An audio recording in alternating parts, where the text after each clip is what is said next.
2018 Astro Tarot forecast.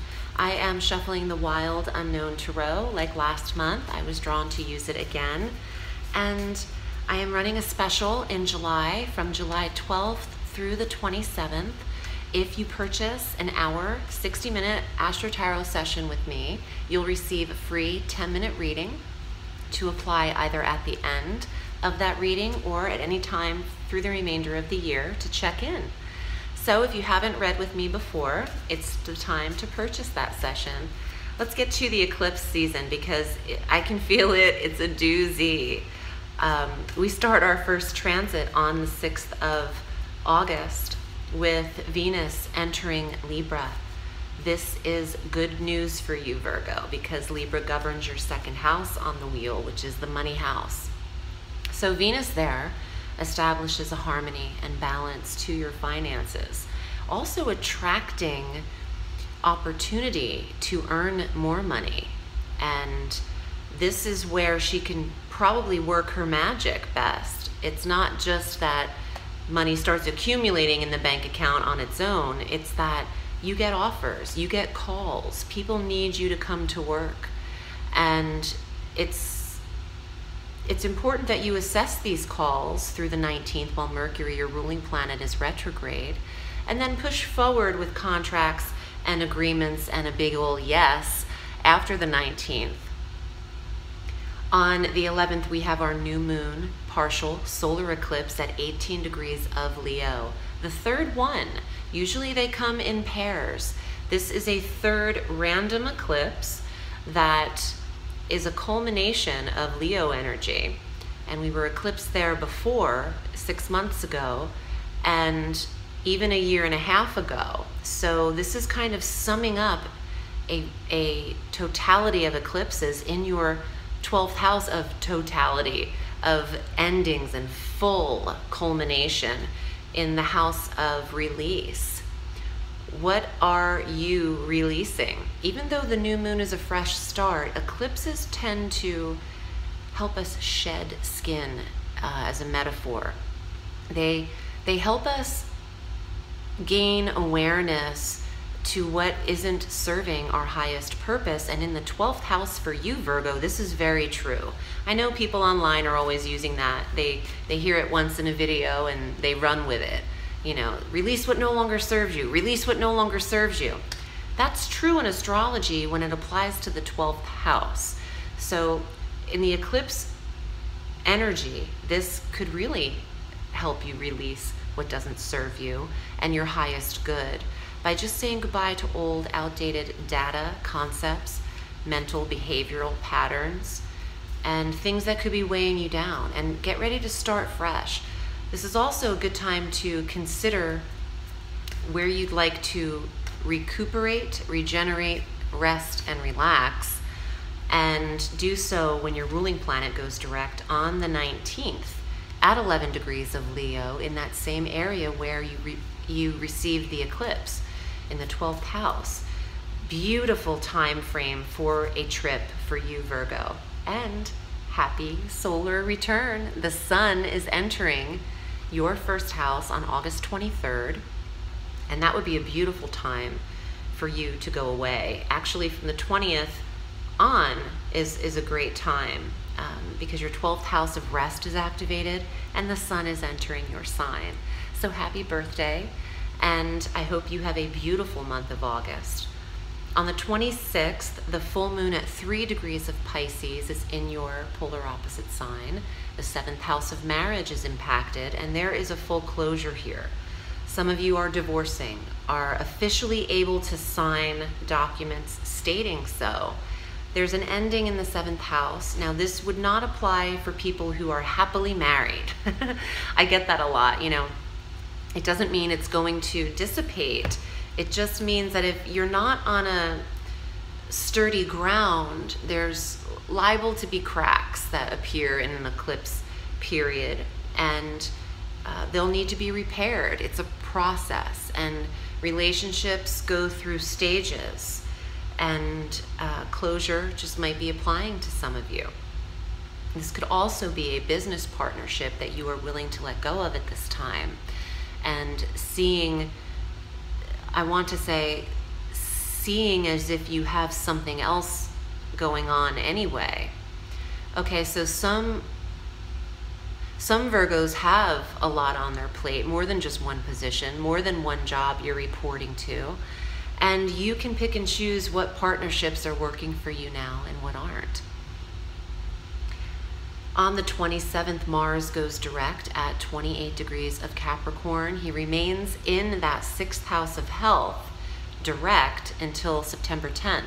You have 14 days, 2 weeks, to really get the physical shape in order, physical fitness, health appointments. It'd be a great time to have your annual appointments, from like checkups, dental, physical, gynecological, all of it, from the 27th of August until September 22nd. You'll have the Sun in the 1st house, Mercury direct, and Mars direct, and stimulating that 6th house sector. Well, he's 2 degrees in Capricorn, so he's teetering between the 5th and 6th house. Still an excellent time to get things in order, but let me rephrase those dates. From September 10th, actually, through the 22nd could be even more precise for your physical well-being. But either way, planetary energies are direct, and there is the Sun in your 1st house of self and body. So it is a time for you to repair what has been ailing you. And I did say a slip up. When Mars goes direct at 28 degrees of Capricorn on the 27th, you have 14 days in the 5th house with him to stimulate creative projects and the relationship with your children. Then you can get the physical self in order from the 10th of September through the 26th of November. Mars will be in Aquarius. So you'll have much more time than I originally stated. And I'm sorry, I'm only human too. I just have some dates written here and I'm free flowing, so pardon that slip up. But you can get a lot handled, and Mars also in the 5th house is a sexual placement. So you have a lot of fertility too, so know that if you're not trying to get pregnant, you might want to protect yourself from August 27th through the 10th of September, especially those dates. So let's see what comes up in your tarot. And again, if you'd like to read with me, I'm at audreyalison.com, and I am running a monthly special, well, an eclipse special. It's from the 12th of July through the 27th of July. Purchase your hour reading with me and you'll receive 10 additional free minutes. Okay, Virgo, here are your cards. Let's see what comes up for you. Well, hello, Earth. The 10 of Coins. An amazing card. Gosh, prosperity, lucrative projects, wealth. And it's the highest numerical card outside of the court cards that govern your financial protection. So beautiful way to start the reading for you. Now, what's this little guy doing? There's the new moon above him, new moon partial solar eclipse. Some of you might be feeling, for those of you who are ending relationships and marriages in that 7th house, or ending connections, not just marriages, but people that you are deeply connected to. There's a sadness to this card, meaning you're filling up a little bit on the sauce, and maybe you're strolling down, you know, sad lane. Not necessarily memory lane, but you know, too much of any vice could dull you and make you trapped in a little bit of a why is this happening to me kind of mindset, when nothing's happening to you, it's responding to you. And I'm not saying all Virgos are home, you know, in drink mode, but if you're prone to depression, I know alcohol causes more of it, and you want to balance the physical health as much as you can. Health and wealth. Hey, okay, Ace of Coins. Beautiful Earth card, an opportunity. And I did say that in the beginning. They're going to be calling you for work. Some of you have to assess whether or not you want to go back to work or not. Some of you are retired and you have the opportunity to get a new source of income. A new source of health and wealth is available to you. 6th house and 2nd house. What else is here? The Daughter of Swords. The Page of Air, Gemini, Libra, Aquarius, or a quick message coming in. The card of communication delivered swiftly and maybe harshly. In that first Mercury retrograde, or in the first 19 days of the Mercury retrograde, you could receive an incoming, which contributes a little bit to this lane that you are on that isn't the happiest. You have one more card here. The 7 of Cups. Of course, eclipse season. You've got the moon on the top, the sun at the bottom. Not everything can be seen yet, so don't get too emotional about everything.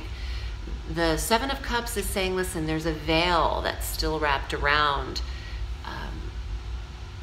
your vision. Pick up the veil. Oh, some of you are getting remarried too, because I'm seeing that. Remarried, and some of you are holding on to some hope / delusion about that 7th house, whether it's business partnership or marriage, whatever partnership. Take your time with it. 7 of Cups is saying not everything can be seen yet, so what's the rush? And it's an emotional card. You've got these, moons too, so give up this, let the new moon energy take place in the solar eclipses in a final area of your chart before directly going into the next phase, is what I'm thinking. This is a lovely time for you to earn. And if you get work opportunities with an ace showing up, I think your answer is yes. And being upright, I feel like that's the way to go. A new source of health and wealth. Thank you, Virgo. I'm wishing you a lovely birthday. Remember, the sky is limitless, so reach for the stars.